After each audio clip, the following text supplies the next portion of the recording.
Assalamualaikum warahmatullahi wabarakatuh. Perkenalkan, nama saya Faiz Fadil. Perkenalkan, nama saya Muhammad Abisar Syarfuddin. Perkenalkan, nama saya Pedini Tiara Ratu. Perkenalkan, nama saya Simpson Albert Watiliti.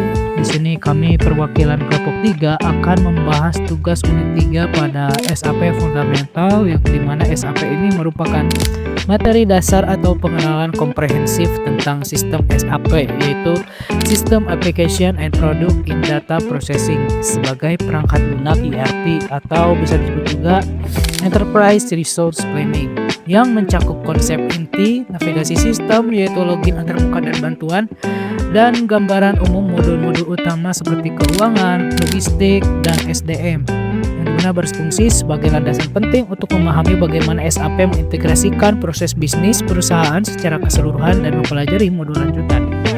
Dan berikut penjelasannya dari kelompok kami. Di sini kami akan menjelaskan tentang sistem buat konsep dari sebuah materi SAP. Untuk materi pertama yang akan kami bahas di sini ada fondasi dan elemen organisasi utama. Tujuannya materi ini adalah menjelaskan identitas sebuah perusahaan yang berstruktur hierarki tertinggi di SAP, yang dimana diantaranya yaitu yang pertama ada pengenalan IDs atau IDES, atau bisa disebut juga International Demonstration and Educational System, yang merupakan model perusahaan manufaktur multinasional yang digunakan untuk simulasi seluruh proses bisnis di dalam SAP. Yang kedua ada Organizational Elements, yang merupakan pemetaan hierarki dunia nyata ke dalam sistem SAP. Yang elemen utamanya yaitu klien, yang unit tertinggi dalam sistem SAP tersebut. Yang selanjutnya ada Company Code, yaitu unit akuntansi di suatu negara yang menghasilkan sebuah laporan keuangan tersendiri. Misalnya karena ada perbedaan aturan pajak dari setiap negara. Yang selanjutnya yaitu ada plant, yaitu pusat produksi atau tempat penyimpanan material atau pabrik. Dan yang terakhir ada storage location atau sub unit dari plant yang sesuai namanya sebagai ruang penyimpanan spesifik. Untuk materi kedua, ada penjualan dan struktur manusia, yaitu HCM. Tujuannya menjelaskan bagaimana SAP mengelola unit penjualan dan struktur kepegawaian. Struktur penjualannya sebagai berikut. Yang pertama ada Sales Organization, yaitu unit yang bertanggung jawab atas penjualan di wilayah tertentu. Yang kedua ada Distribution Channel, yaitu jalur atau metode distribusi produk kepada pelanggan. Yang ketiga ada sukun manusia atau Human Capital Management. Yang keempat, Organizational Unit, yaitu departemen atau unit bisnis.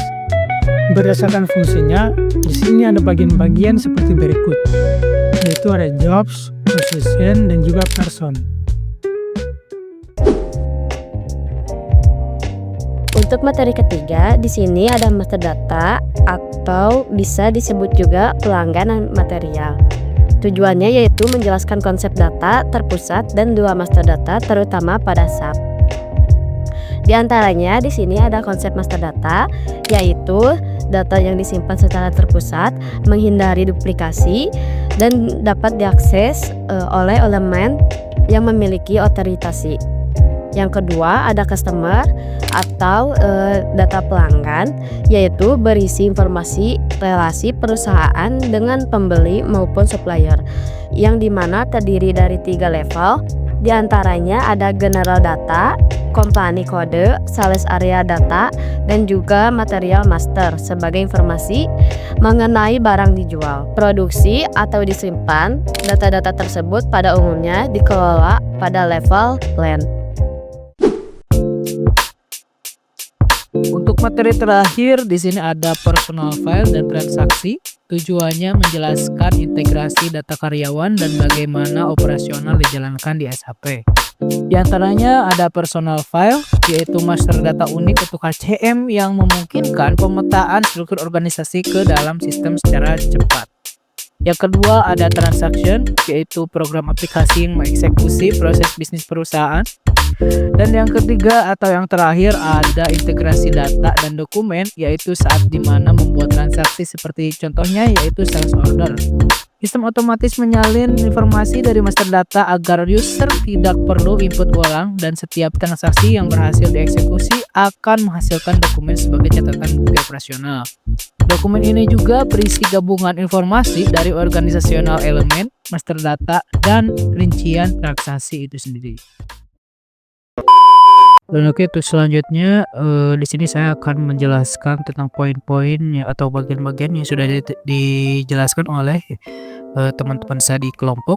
Dan oke, untuk di sini yang bagian pertama yaitu organizational elements. Apa itu organizational elements? Yaitu merupakan struktur dasar yang digunakan untuk memetakan hierarki perusahaan di dunia nyata ke dalam sistem SAP agar proses bisnis dapat berjalan sesuai aturan perusahaan. Tujuannya adalah memastikan setiap transaksi tercatat pada unit bisnis yang tepat. Untuk selanjutnya di sini ada master data, yaitu kumpulan data terintegrasi yang menjadi sumber utama bagi seluruh operasional SAP. Tujuannya yaitu untuk menyediakan informasi yang konsisten bagi seluruh departemen sehingga tidak terjadi perbedaan data antar divisi. Dan yang ketiga ada transaction, yaitu program aplikasi yang menjalankan proses bisnis nyata mulai dari pengadaan hingga penjualan.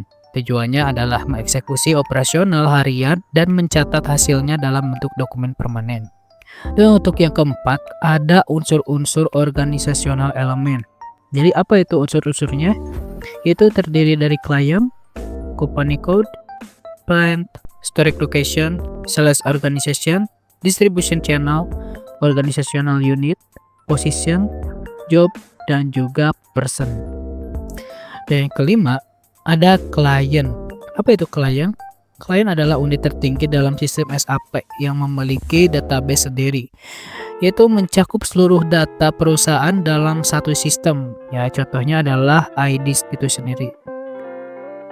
Dan yang keenam ada company code. Untuk di modul ketiga ini company code-nya yaitu 1000. 1000 itu kalau nggak salah itu adalah negara Jerman. Jadi company code itu adalah unit akuntansi mandiri di tingkat negara yang wajib menerbitkan laporan keuangan seperti neraca dan laporan laba ruginya. Dan yang ketujuh ada plant. Apa itu plant?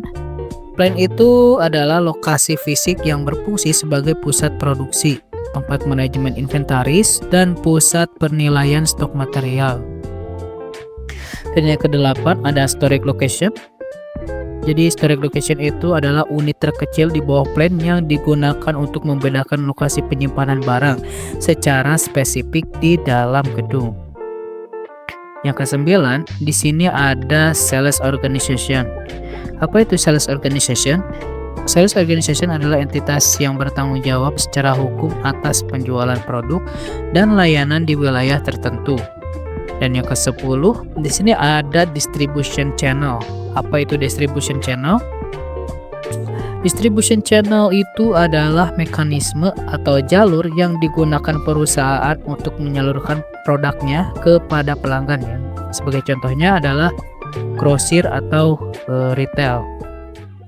Nah, untuk yang ke-11, di sini ada organizational unit, yaitu pengelompokan unit bisnis berdasarkan fungsi departemen, wilayah, atau grup proyek tertentu dalam perusahaan. Yang ke-12 di sini ada position. Position itu adalah jabatan spesifik yang dirancang untuk diduduki oleh satu individu yang memiliki tugas dan tanggung jawab tertentu di cabang ataupun departemen. Dan yang ke-13 di sini ada IDES atau IDES, yaitu International Demonstration and Educational System.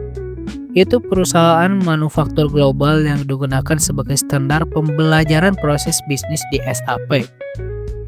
Yang ke-14 di sini ada hubungan master data dengan aplikasi. Jadi hubungan master data itu sama aplikasi, yaitu kalau master data di sini berfungsi sebagai input otomatis saat aplikasi transaksi dijalankan, data master akan disalin untuk mencegah kesalahan input manual. Dan yang ke-15 di sini apa itu sifat master data? Sifat master data ini bersifat terpusat, konsisten, dan menghindari duplikasi serta memiliki hierarki yang jelas dan hanya dapat diakses melalui otorisasi khusus.